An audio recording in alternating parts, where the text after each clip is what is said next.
आवाज आउँछ कि छैन अब थाहा छैन है त्यो त कसलाई थाहा छ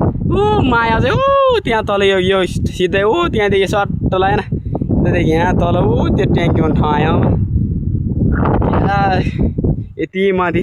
यहाँबाट फेरि म यताबाट यहाँ उक्लिदिएँ यति ठाडो छ कि यहाँबाट पनि सिधै ठाडै छ हामीहरूको घर चाहिँ त्यहाँ छन्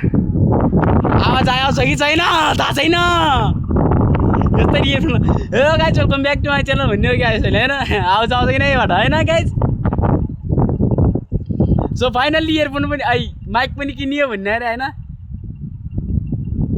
ल त्यही नै होइन हावा दर चलिरहेको छ ल हावा दर चलिरहेको छ नि त्यही भन्नुपर्छ अब म अब ट्याक्कसँगले हाम्रो नेटा बजार टक्कसँगले चट्ट पारामा हो हामी खास दोकान खेल्दैछु गाइज ल हामी म अब घर भाइ जान्छु यता पनि पनि एउटा गाउँ छ होइन कप्लेनी भन्ने गाउँ छ यहाँ कस्तो चौर छ यार दामी त्यही नै हो गाइज है